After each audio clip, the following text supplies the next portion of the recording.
Often, the first step towards treating a patient with congenital hyperinsulinism is to give glucagon or dextrose as quickly as possible. This is because, if left untreated, prolonged exposure to very low blood glucose levels puts patients at risk of suffering brain injury. Once blood glucose levels have been stabilised with glucagon and dextrose, it is important to use drugs that can prevent insulin release in the long term. If available, diazoxide will usually be the first drug of choice to treat persistent CHI.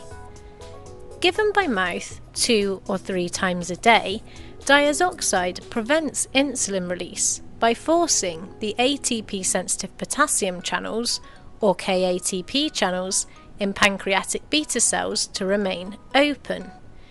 This switches the beta cells to a more resting state, reducing the release of insulin and preventing hypoglycemia, which is another term for very low blood glucose.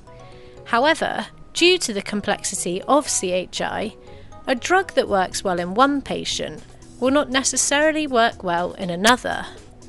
One factor that affects whether or not diazoxide will work is the type of gene abnormality or mutation a patient has.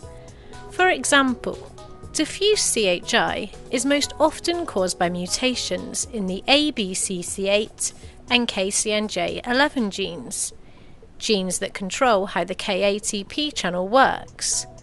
Sometimes, as a result of these mutations, the KATP channels cannot work properly, which in turn may prevent diazoxide from having an effect. Unfortunately, whether or not diazoxide will work in a patient is often impossible to predict. Although mutations in the ABCC8 and KCNJ11 genes are a common cause of CHI, the disease can also be caused by problems in enzymes such as GDH and GCK.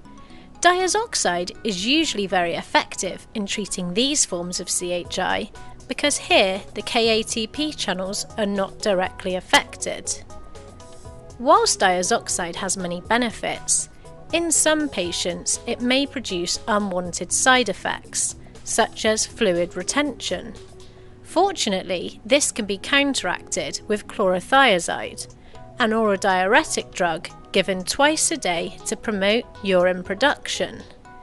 Another side effect that may present several months into drug use is hypertrichosis, or excessive hair growth, which in CHI patients usually affects the forehead, upper lip, eyebrows, back, legs and arms. Excessive hair growth is caused by the action of diazoxide on KATP channels found in hair follicles. Here, diazoxide lengthens the amount of time that hair grows for. Whilst this side effect may be distressing, when treatment stops, the unwanted hair will begin to fall out naturally. Patients may also continue to have hypoglycemia despite diazoxide therapy, or the side effects may outweigh the treatment benefits. Additionally, some patients may be unable to use diazoxide due to it being unavailable in some countries. In such cases, patients are given alternative drugs, such as octreotide or lanreotide.